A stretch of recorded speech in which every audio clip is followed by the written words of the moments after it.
Hello and welcome to All in One. Aji ami higher secondary second year eta important topic that is nucleophilic substitution reaction pohuwa ha. So nucleophilic substitution reaction pohar agote ami hotor protect kore ortho to hon bujibo lagibo. Ki hoy? So nucleophilic mane ki hoy? Nucleo shobdotor pora kor pora ahise nucleus pora ahise plus philic mane hoise ki loving tar mane ki hoise je nucleus bhal poa. Nucleus loving তো nucleus loving হবলে হলে মই যদি আৰু অকন ভিতৰত হুমাই কওঁ তেতিয়া হলে কি হ'ব এটো তেতিয়া হলে ই হ'ব পজিটিভ লভিং হবলে হলে নিউক্লিওফাইলটো নিজে কি হ'ব লাগিব নিউক্লিওফাইল NU- হ'ব লাগিব দ্যাট মিন্স নেগেটিভ থাকিব লাগিব হেতু কি বুলি কওঁ আমি নিউক্লিওফাইল বুলি কম এটা সোৱা ইয়াত মই এটা ৰিঅ্যাকচন লৈছো যেনেকে ইয়াত মই এটা হেলো এলকেন লৈছো RH আৰু এই হেলো এলকেনটোত মই এটা নিউক্লিওফাইল এটাক কৰাইছো কি হ'ব সোৱা এই R টো লগত লগ লাগিব আৰু ইয়াৰ পৰা X টো ৰিমুভ হৈ যাব কি হ'ব তেতিয়া হলে ইয়াৰ প্ৰডাক্টটো R নিউক্লিওফাইল ওলাব এটো হৈছে কি নিউক্লিওফিলিক সাবস্টিটিউশন ৰিঅ্যাকচন ইয়াত যে সাবস্টিটিউশনৰ অৰ্থটো কি হয় সাবস্টিটিউশনৰ অৰ্থটো হৈছে এড হোৱা আৰু ৰিমুভ হোৱা এড আৰু ৰিমুভ ইয়াত সোৱা তুমি যদি এই ৰিঅ্যাকচনটো সোৱা তেতিয়া হলে এই ৰিঅ্যাকচনত কি এড হৈছে তুমি দেখা পাবা যে ইয়াত নিউক্লিওফাইলটো এড হৈছে আৰু ইয়াৰ পৰা কি ৰিমুভ হৈছে ইয়াৰ পৰা X টো ৰিমুভ হৈছে আৰু হেতু কাৰণে ইয়াক কি বুলি কোৱা হয় সাবস্টিটিউশন ৰিঅ্যাকচন বুলি কোৱা হয় আৰু এই ৰিঅ্যাকচনটো কাৰ দ্বাৰা কৰা হৈছে এটো নিউক্লিওফাইলৰ দ্বাৰা কৰা হৈছে হেতু কাৰণে কোৱা হয় নিউক্লিওফিলিক সাবস্টিটিউশন ৰিঅ্যাকচন এটা শুনিবা নিউক্লিওফিলিক সাবস্টিটিউশন ৰিঅ্যাকচন এটা দুটা ধৰণে কৰিব পাৰি এটা হৈছে SN1 আৰু এটা হৈছে SN2 তাৰে আজি আমি SN2 টো আমি বুজিবলৈ চেষ্টা কৰো হা যে SN2 ৰিঅ্যাকচনটো কেনেদৰে হয় সোৱা শুনি যাবা দে ভালকে মই ইয়াত লৈছো ধৰা CH3 লৈছো যেনিবা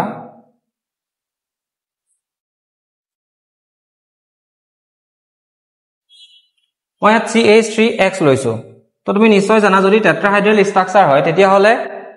ই এনেকুৱা ধৰণৰ ষ্ট্ৰাকচাৰ বনায় কাৰ্বনৰ লগত যদি চাৰিটা থাকে তেতিয়া হলে কি হয় টেট্ৰাহাইড্ৰেল হয় ই এনেকুৱা ধৰণৰ ষ্ট্ৰাকচাৰ বনায় এতিয়া সোৱা এতিয়া আমি নিউক্লিওফাইল এটা ইয়াত এড কৰাম নিউক্লিওফাইল এটা দি ইয়াক ৰিঅ্যাক্ট কৰাম কি হয় চাবা দেই এতিয়া নিউক্লিওফাইলটো আহিব পৰা দুটা ৰাস্তা আছে আইদাৰ নিউক্লিওফাইলটো এফালে দি আহিব নহলে নিউক্লিওফাইলটো এফালে দি আহিব যদি নিউক্লিওফাইলটো সন্মুখৰ ফালে দি আহি লাগে হি কাৰ্বনত তেতিয়া হলে আমি তাক কি বুলি কম ফৰৱাৰ্ড এটাক বুলি কম তাক আমি কি বুলি কম কৈছো ফৰৱাৰ্ড এটাক আৰু যদি নিউক্লিওফাইলটো পিছফালৰ পৰা আহি কাৰ্বনত লাগে হি তাক আমি কি বুলি কম কোৱা তেতিয়া হলে বেকৱাৰ্ড এটাক বুলি কম এটো এক্সামত আহিছিল আগতে কি বুলি আহিছিল যে নিউক্লিওফাইলটো কোনটো ৰাস্তা চুজ কৰিব ফৰৱাৰ্ড ৱেক লব নে বেকৱাৰ্ড ফালে দি আহিব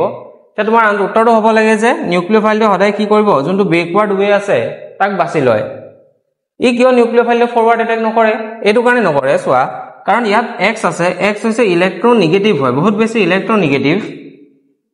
X এ কাৰ্বনৰ পৰা ইলেক্ট্ৰন টানি নিজৰ ওপৰত কি কৰিব এটা ইলেক্ট্ৰন ক্লাউড বনাব আৰু হেতু কাৰণে কি হ'ব নিউক্লিওফাইলটোৱে ইয়াক ৰিপালচন কৰিব যদি এফএল দি আহে তেতিয়া হলে এই দুটা ৰিপালচন হ'ব আৰু ৰিঅ্যাকচনটো হৈ নহতিব আৰু হেতু কাৰণে নিউক্লিওফাইলটো পিছফালে দি আহি কি আছে যে এই কাৰ্বনৰ সৈতে লগ লাগিব ঠিক আছে যেতিয়া পিছফালে দি লগ লাগিব তেহলে ইয়াৰ প্ৰডাক্টটো কেনেকুৱা ধৰণৰ ওলাব সোৱা কাৰ্বনটো কাৰ্বন ভাগে থাকি যাব ইয়াৰ পিছফালে আহি এবাৰ কি লাগিলে নিউক্লিওফাইল আহি লগ লাগিলে হি পিছফালে দি লগ লাগিছে গতিকে ইয়াৰ ইফালে থকা বস্তুকিটা ইফালে উল্টি যাব যেনেকৈ হাইড্ৰোজেনটো সিধা আছে তো সিধাই থাকিব আৰু এফালৰ এই হাইড্ৰোজেনটো এফালে আছে আৰু ই কি হ'ব ইফালে উল্টি যাব আৰু ঠিক তদ্ৰুপ তাৰ আনটো হাইড্ৰোজেন এনে ধৰণে উল্টা হৈ গল তুই সোৱা কি হৈছে ইয়াত কেনেকুৱা ধৰণৰ প্ৰডাক্ট বনিছে আৰু ইয়াত কেনেকুৱা ধৰণৰ প্ৰডাক্ট বনিছে সোৱা এটো সম্পূৰ্ণ ইয়াৰ উল্টা মানে ইনভাৰ্সন হেতু কাৰণে কোৱা হয় যে SN2 ত সদায় কেনেকুৱা ধৰণৰ প্ৰডাক্ট বনে ইনভাৰ্সন প্ৰডাক্ট বনে এনেকুৱা কোৱেশ্চন এক্সামত আহি থাকে বাৰে